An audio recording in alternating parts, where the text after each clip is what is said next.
बिहार में लालू प्रसाद यादव और राष्ट्रीय जनता दल की स्थिति ऐसी है कि वो किसी भी दूसरे व्यक्ति को नेता बनते हुए देखना स्वीकार ही नहीं कर सकते हैं। वो चाहे कन्हैया कुमार हो या फिर कांग्रेस नेता पप्पू यादव हो।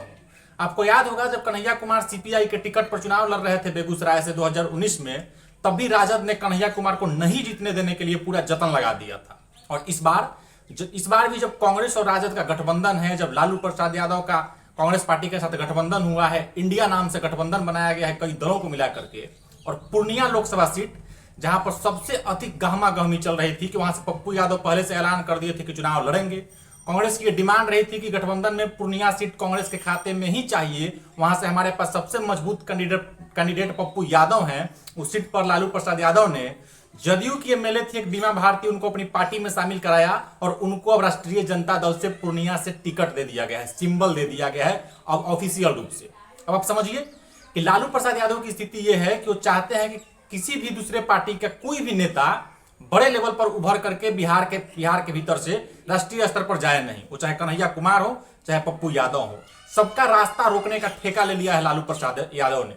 वो चाहते हैं कि बिहार में सिर्फ मेरा बेटा ही नेता रहे, सिर्फ तेजस्वी यादव ही नेता रहे, और बाकी कोई भी व्यक्ति जो चुनाव लड़ने की स्थिति में है, चुनाव जीतने की स्थिति में है, उसको पूरा ताकत लगा करके लालू प्रसाद यादव रोक देना चाहते हैं। और फिर यही कहेंगे कि हम भाजपा को हराना चाहते हैं, हम संघ को हराना चाहते हैं, हम आरएसएस से लड़ रहे हैं।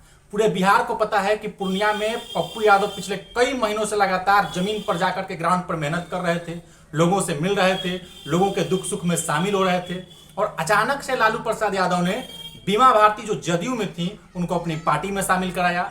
उनके शामिल होते ही ये कयासों का बाजार गर्म हो गया कि बीमा भारती को पूर्णिया से लड़ाया जा सकता है। लेकिन कांग्रेस की जिद थी, पप्पू यादव की जिद थी कि पूर्णिया सीट पर कांग्रेस ही लड़ेगी और पप्पू यादव ही प्रत्याशी होंगे। उस सीट पर राष्ट्रीय जनता दल ने, लालू प्रसाद यादव ने ऑफिशियली बीमा भारती को राजद का कैंडिडेट घोषित कर दिया है। बाकी आगे देखने वाली बात यह होगी कि अब कांग्रेस और राजद का जो बिहार में गठबंधन है वो आगे कैसे चलता है। क्या गठबंधन टूट गया या फिर भविष्य में टूट जाएगा? ये गठबंधन चुनाव में चलेगा नहीं? क्या कांग्रेस बिहार में 40 सीट पर अपना उम्मीदवार खड़ा करेगी या फिर कांग्रेस पहले के जैसा पहले हमेशा होता रहा है उस तरीके से लालू यादव के सामने, राजद के सामने सरेंडर करेगी? ये बहुत जल्द 2-4 दिनों में पता चल जाएगा। लेकिन आप ये देखिए लालू प्रसाद यादव की कैसी कूटनीति है कि किसी भी व्यक्ति को लालू प्रसाद यादव नेता होते देखना नहीं चाहते हैं।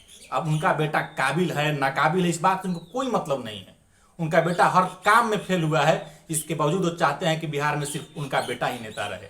बाकी पप्पू यादव आगे नहीं बढ़े, कन्हैया कुमार आगे नहीं बढ़े।